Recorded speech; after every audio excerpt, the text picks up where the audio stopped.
How you doing? Thank you, people. Thank you. I appreciate that very much. You're obviously still very high from 420, which was... Oh, yeah. 420, you know, it's also Hitler's birthday. Oh, man. Only a stoner would do that. I'm just saying. Fox News settled. They have to pay Dominion $787 million. Wow. Well, I just want to know, in what context is fucking bitch a compliment? That's just my question. So Fox News today put out a statement after this settlement was reached. They said, this settlement reflects the continuing commitment of Fox News to the highest journalistic standards. Wow. They just laugh automatically.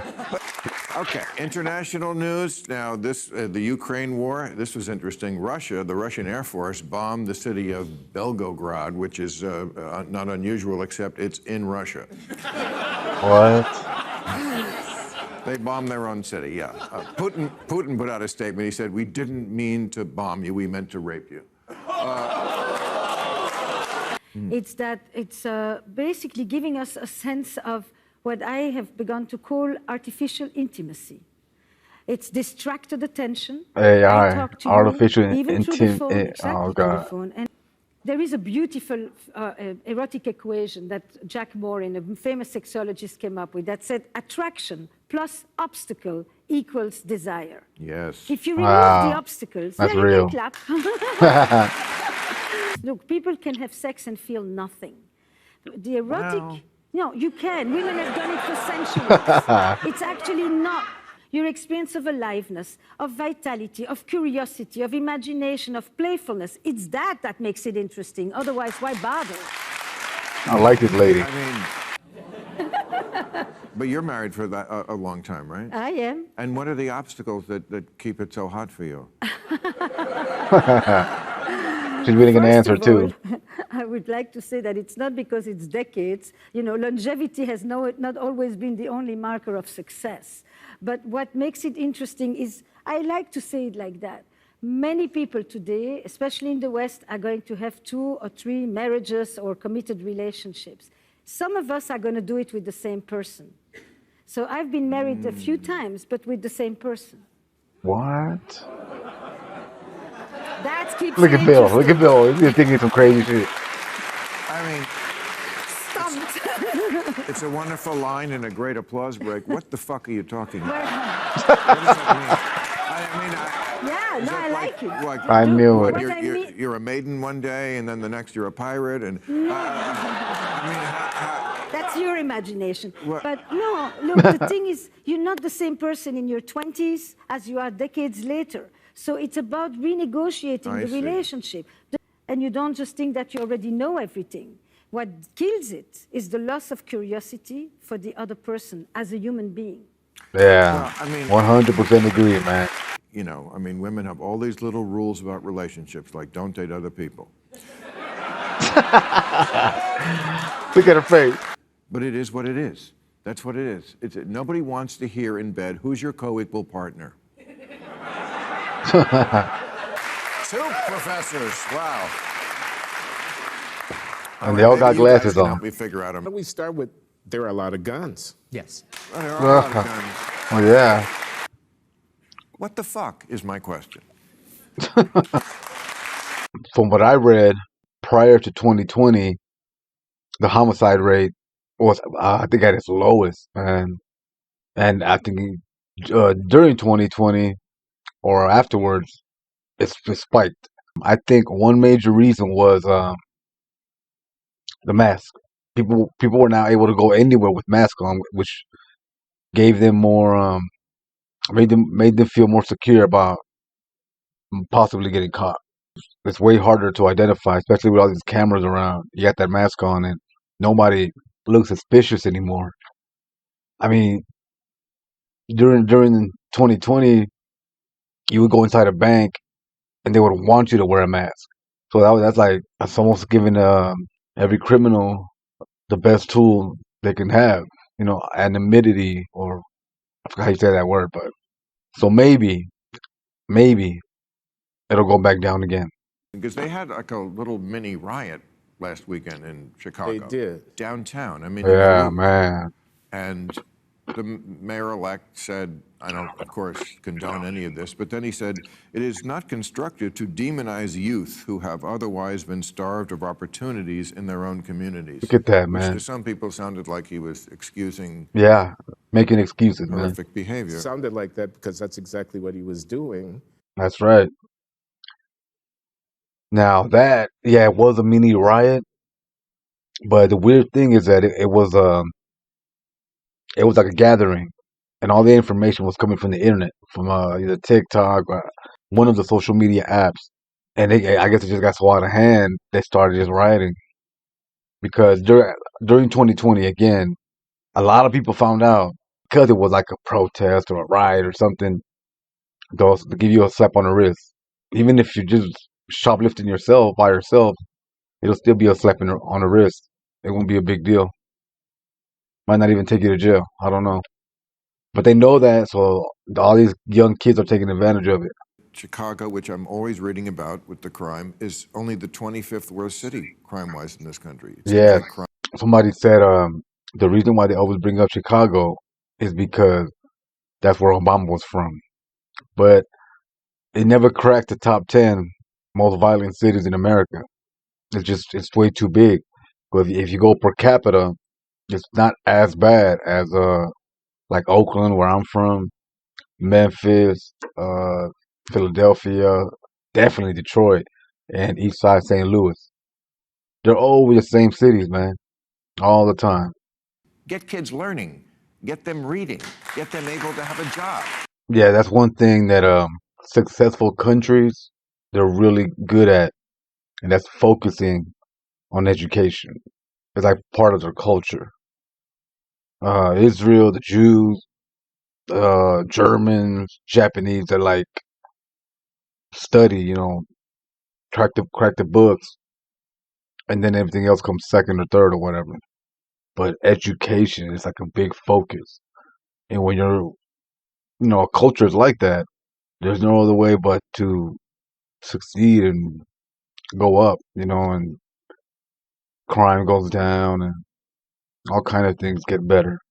So that's the culture that has to change for a Black America and for even Latinos, man. Education, focus on that, 100%. I have to watch them like a hawk because there's so many fucking potholes. It's like, where Yeah. did the money go?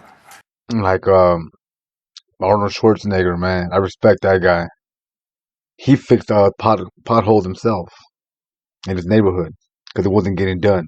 All that money, that tax money that California has, surplus and whatnot, it can't fix potholes fast enough. They should just have a squad dedicated to potholes. Create some jobs, man. George Santos declared that he will be running again. And No, not this guy. we got some of his new campaign. Who posters votes for his this? upcoming Who will campaign. vote for Would you that guy? like to see? Santos 24. I can explain. George Santos, I saved Radio Shack. I can save America. Santos, weird, but not Anthony Weiner weird. And his Bring it name on, was fact Wiener. checkers. Wow. Santos, the pro-choice, pro-life candidate. Santos, I've cured cancer before and I'll do it again. I'll fight for you just like I fought in every American war. And they kept doing it because it's the cost of doing business. You run a whorehouse, you got to buy some Febreze. Oh man, what a comparison. Okay, all right, thank you guys. It's time for New New Rules. rule, ladies and gentlemen, new rule. In honor of 420, new rule, Uber can't send me a driver named Bong. Oh my God. New rule, now that a bear in Canada broke into a truck and drank 69 cans of different sodas, but would not touch the diet soda. Oh man. Even they know. He looks like he's jerking off two guys at once. Oh man, that's true. Look at that. Oh, you got him right there. You only need to jerk off one guy. Rupert Murdoch. J.K. Rowling used to be a villain to the Oh right because she man. wrote books about witchcraft. Now she's a villain to the left because she has the crazy belief that there's more to being a woman than pronouns and lipstick. Oh yeah.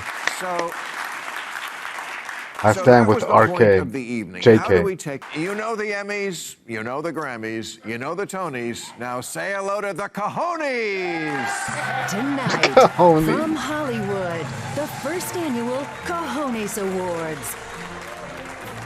Honoring outstanding achievement in growing a pair. And now, here's your host, Bill Maher. Whoa, like a real award show. Got a tuxedo and all. Thank you, and welcome to the Cajones. I'm your master of ceremonies, and if you're triggered by the word master, you're in the wrong room. Tonight, we present these solid brass balls to the individuals and organizations who others have tried to silence and who answered, "That's not a rule, fuck you." Our first award goes to the president of my alma mater, Cornell University, Martha Pollack. This month, students there demanded trigger warnings before all the lectures in case any of the adult subjects you specifically went to college to learn about came up. My God. And Martha said, yeah, no, we're not doing that. Good. She didn't cave in or hire a new dean of sensitivity. She just said, no, college is for introducing you to new ideas, not for kissing your ass and making you feel wonderful and always right. Yeah. Good. Not a fake audience. Our next award goes to the place where many Cornell grads will be working next year, Trader Joe's.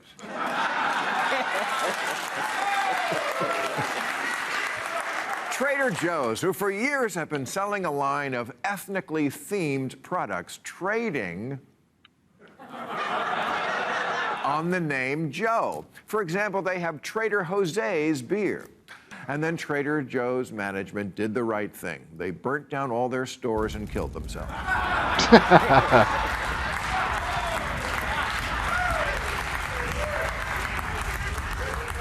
No, they didn't. They said, fuck off, you oversensitive little shits.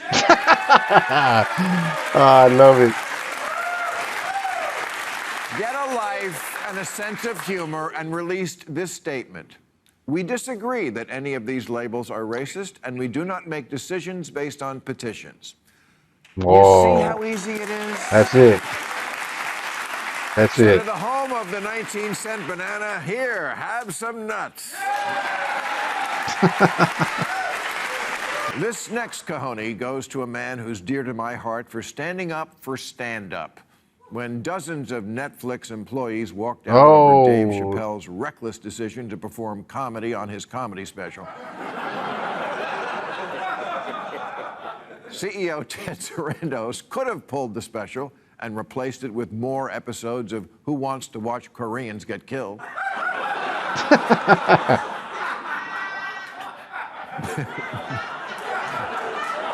But instead, he reminded his Netflix employees that comedy exists to push boundaries and told them if you'd find it hard to support our content breadth, Netflix may not be the best place for you. Yeah, I remember that. So, They want to work with Chappelle, man. for making the phrase, don't let the door hit you in the ass, never sound better, this is for you, Ted. One phrase that comes up a lot and always makes me sad is, yeah, you couldn't make that one today. Top of that list is the great Tropic Thunder. Oh, yeah. Hands down. The last of the Mohicans, These man. scolds have been after for years. But in February, Ben Stiller tweeted, I make no apologies for Tropic Thunder. It's always been a controversial movie since when we opened, proud of it and the work everyone did on it. See, people, it's not that hard. It's not. But I think he did apologize for Simple Jack. I think. I could be wrong though. All right. Thank you very much. That's our show. I'll be at the MGM National Harbor in D.C. tomorrow night. All right. Philadelphia, June 3rd, and the MGM Grand in Vegas, June 16 and 17. I want to thank Glenn Loury, Daniel Bessner, and Esther. Catch you on the next one.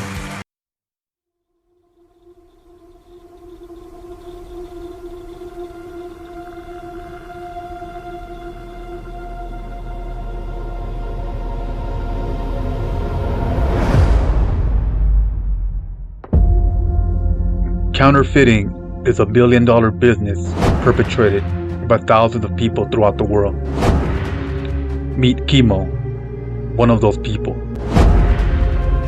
Kimo is a young man from the most dangerous city in America. After losing his job, he ventures into the risky business of counterfeiting to help relocate his family to a better place.